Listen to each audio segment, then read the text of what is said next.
You look at your soil and you want to give up. It's hard as rock when it's dry, sticky as glue when it's wet. Nothing grows right. The plants are stunted, the vegetables are small, the flowers barely bloom. And you've tried everything.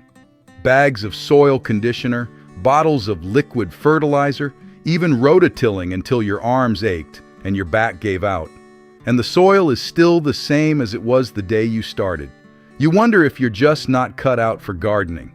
You wonder if the problem is you. I want you to stop and think about this for a minute. Because fixing bad soil is not complicated. It never was. It's not about how much money you spend or how hard you work. It's about three simple things that every old-time farmer knew. There's no mystery to good soil. There never was. What there is three simple ingredients, things that every old-time farmer knew, that got lost when we started believing that the answer to every garden problem comes in a bottle from the store. Every grandmother who grew a garden on poor soil knew these three things. They didn't have fancy products. They had compost, they had mulch, and they had time. That was enough. It's still enough. Let me tell you who I am. My name is Jacob Miller. I'm an Amish farmer out in the Holmes County settlement here in Ohio. My wife is Rebecca. We've been building soil on this land for a long time, and what I'm about to share with you isn't theory. It's what we do with our own hands every season. Before we get into it, if you like learning the old ways, tap that like button. It helps this little channel more than you'd guess. And subscribe so you can keep learning alongside Rebecca and me. That's all I'll ask. Now, let me show you the three ingredients that fix any soil. Here's how it'll go. First, the one that feeds the soil. Second, the one that protects it. Third, the one that holds it all together. And the fourth thing that isn't an ingredient, the patience it takes to let them work. Number one, the one that feeds the soil. Organic matter. Not fertilizer, not chemicals, not bottled microbes. Organic matter. Compost, well-rotted manure, leaf mold, kitchen scraps that have broken down. Organic matter is the food that feeds the living things in your soil.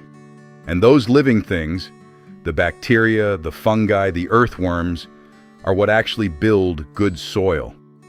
A single teaspoon of healthy soil contains more microorganisms than there are people on Earth. Feed them, and they build the soil for you. What kind of organic matter? Any kind. Compost from your own pile is best, because you know what went into it. Well-rotted manure from a neighbor's farm is excellent.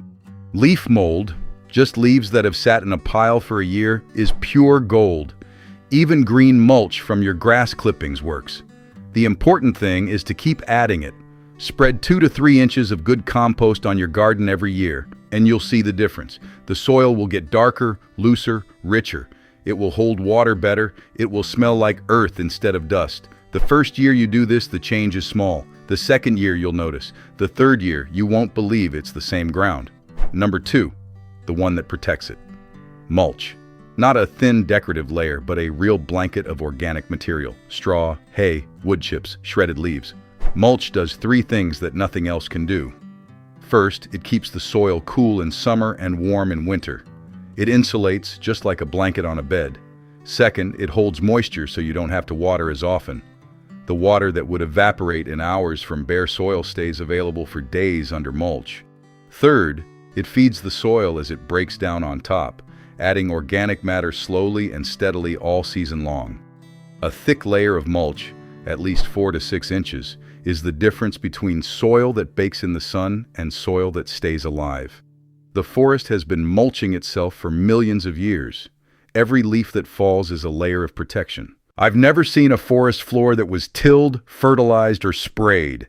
And yet the forest floor is the richest soil on Earth. You're just doing what nature already knows. The old farmers knew this. They never left their soil bare. Bare soil is dead soil, and they understood that. Number 3, the one that holds it all together. And this is the one most people don't think about. Worms. Not something you buy, but something you attract. Earthworms are the greatest soil builders on the planet. They tunnel through the hardest soil, creating channels for air and water to flow deep into the ground where plant roots can reach them. They eat organic matter and leave behind castings that are 5 times richer in nitrogen than the surrounding soil. They pull leaves and mulch down into the ground, mixing the organic matter into the mineral soil where it does the most good.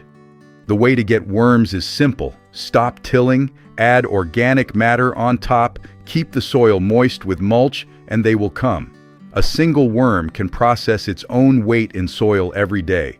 In one season, under good management, you can go from a handful of worms to hundreds per square yard. When Rebecca and I turn over a shovelful of healthy soil, we expect to see at least 3 or 4 worms. More than that, and we know the soil is thriving. Fewer than that, and we know we still have work to do. Worms are the best soil test you'll ever have, and they work for free, 24 hours a day, without ever taking a day off. Number 4, the thing that isn't an ingredient: time. This is the hardest one for most people to accept. We live in a world of instant results, and the soil doesn't care about that. You can't fix bad soil in a weekend. You can't fix it in a month. It takes a full season to see real change. But here's the beautiful truth. Once you start, the soil gets better every year. The first year, you'll notice small improvements. The water starts to drain a little better, the soil feels a little looser, the plants look a little happier. The second year, the difference is obvious. The third year, you'll have soil that looks and feels like what you dreamed of, dark and crumbly and full of life. The old farmers knew this. They didn't expect instant results. They knew that the soil they built would feed their children and their grandchildren. They worked for the long game, and that's the only game that works with the land. You can't rush the earth, and you shouldn't try. Now, here's where it all comes together. Organic matter to feed the soil, mulch to protect it, worms to work it, and time to let it all happen. 3 ingredients and 1 patience. That's all you need. There's no money in telling you to put compost on top of your soil and wait. The garden center doesn't profit from your patience. They profit from the bags of fertilizer you buy season after season, the bottles of liquid plant food, the expensive soil amendments with fancy names and higher prices. A bag of chemical fertilizer costs $20 and lasts a month. A bottle of liquid plant food runs $15.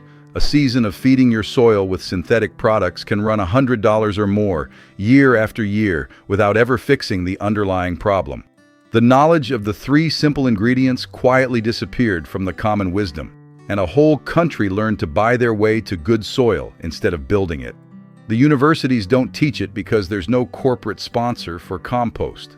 The garden centers don't recommend it because they don't sell patience in a bag. The agricultural extension services don't promote it because it doesn't come from a lab.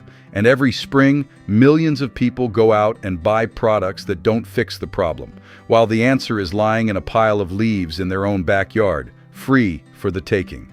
Let me be straight with you about the title. 3 ingredients to fix any soil. It's true.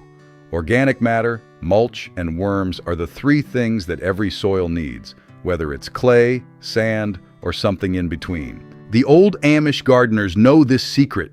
The habit of feeding the soil instead of fighting it, of using simple things instead of bought ones, is truly ours and truly old.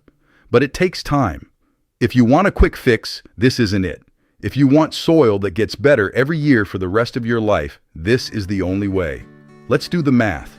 A bag of commercial fertilizer costs $20 and lasts a month. A bottle of liquid plant food costs $15. A season of feeding your soil with synthetic products can run $100 or more. A year's worth of compost from your own pile costs you nothing but a little work. A load of free wood chips from an arborist costs nothing. The worms come for free. In the first year, you save the money you would have spent on products that don't fix the problem. In the second year, your soil starts doing the work for you. In the third year, you're growing better food than you ever did with the bottled stuff, and you're not spending a dime on soil inputs.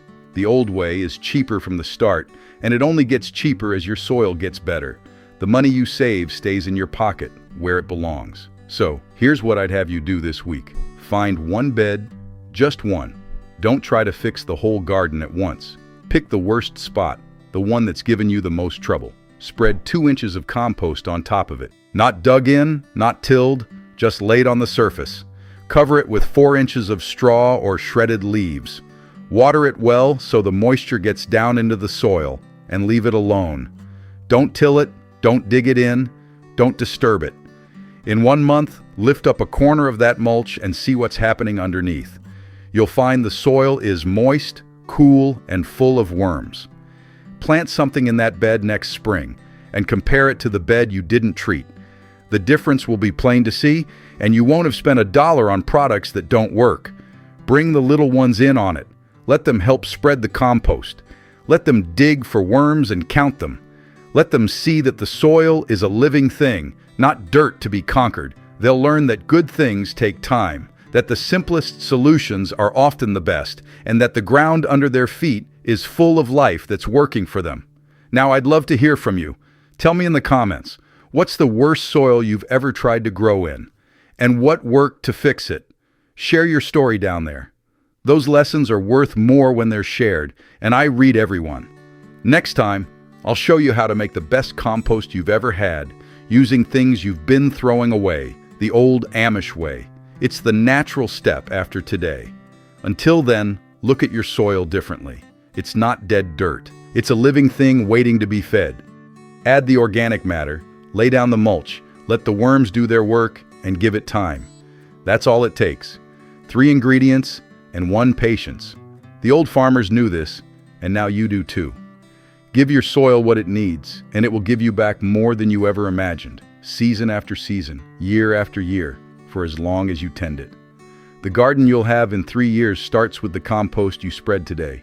A bed that starts producing in year 1 and keeps getting better for a decade is worth more than any bottle of fertilizer you can buy. The old way pays for itself, and then it keeps paying.